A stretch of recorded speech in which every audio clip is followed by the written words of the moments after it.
Mais pourquoi est-ce qu'on veut absolument lier les problèmes que nous avons sur le terrain avec la question des migrants? C'est une supercherie. Ça évite d'aborder les véritables problèmes. Aujourd'hui, nous avons des populations françaises qui vivent très durement la crise Covid, crise climatique, etc. On leur dit que c'est à cause des migrants. Et pendant ce temps-là, on a des super milliardaires français qui sont de plus en plus nombreux et qui ont doublé leur fortune en 2 ans. Donc, excusez-moi, est-ce que c'est la faute des migrants? C'est parfaitement hypocrite de penser que les migrants qui viennent d'ailleurs posent des problèmes à la France et que les Français qui migrent ailleurs ne posent pas de problème dans ces pays-là. Je pense qu'il faut rétablir un discours de vérité. Ça n'est pas forcément aux gens qui sont issus des pays qui contribuent financièrement au projet de coopération à se déplacer dans les pays soi-disant bénéficiaires de l'aide publique au développement. Il faut favoriser au contraire un partage des mobilités. La mobilité est essentielle. Si on ne se rencontre pas, on ne peut pas se comprendre. Il faut regarder les causes de la migration, les vies sociales dans ces pays-là. Le premier défi, c'est de lutter contre les idées reçues, contre ce message omniprésent dans le débat public sur le fait que les migrants posent des problèmes à la France. Globalement, si on regarde l'équilibre entre les apports que font les migrants et les problèmes qu'ils peuvent causer, comme n'importe quel citoyen présent sur le territoire français, eh bien, je pense que la balance est largement en faveur des apports que les migrants nous offrent. Je ne suis pas systématiquement contre l'immigration choisie. Qu'il y ait un débat, c'est très bien. Sauf qu'il faut insérer dans le débat tous les travers de l'immigration choisie. Quand on dit on a besoin de médecins, alors on s'adresse à des pays où il n'y a déjà pas de médecins, où il n'y a plus d'infirmières, et qu'on dit eux, ils peuvent venir. Là, c'est vraiment dramatique.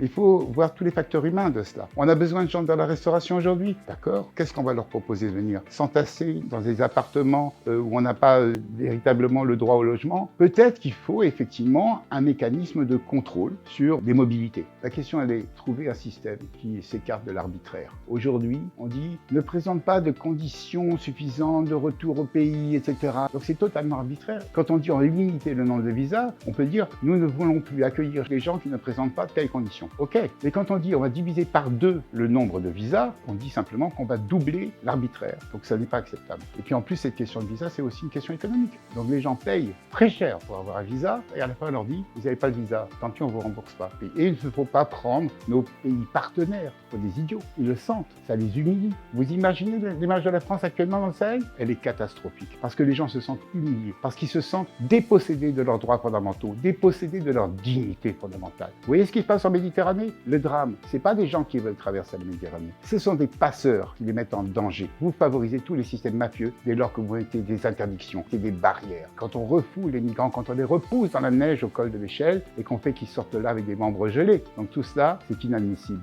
On favorise aussi la possibilité à des groupes extrémistes d'interagir. Vous favorisez une explosion du système de la pensée raciste excluante de la population française. Vous n'avez rien gagné. Aujourd'hui, malheureusement, nous avons des pays riches qui imposent une image de puissance, de culture dans le reste du monde. Alors évidemment, ça donne envie. Les migrants sont les pauvres, les expatriés sont les riches. C'est une aberration absolue. On migre pour des tas de raisons sécuritaires, économiques, même des raisons peut-être de bien-être. Je pense que derrière toute cette réflexion, tous ces propos, il y a quelque chose qui a trait à du racisme. Pourquoi on s'attache à cela? Parce que c'est un article fondamental de la Déclaration universelle des droits de l'homme, article 13 de cette déclaration, qui consacre le droit à la mobilité. Et c'est un des articles aujourd'hui le plus attaqué. La Déclaration universelle des droits de l'homme, c'est un bloc. Vous attaquez un article, vous attaquez l'ensemble de l'édifice. Nous sommes une organisation laïque. Quel est notre référentiel? Ça n'est pas la charia, ça n'est pas le catéchisme. Ce qui fonde la légitimité de notre travail, le sens, la vision de notre travail, ce sont les droits fondamentaux. La citoyenneté mondiale, c'est un vecteur de paix essentiel. Il faut favoriser l'expression citoyenne, la mixité sociale. L'idée de solidarité laïque, c'est quoi? C'est comment ensemble on peut bâtir une société plus juste, plus équilibrée, plus aimante même, j'ai envie de dire, plus joyeuse, moins excluante. C'est le travail que nous faisons aujourd'hui.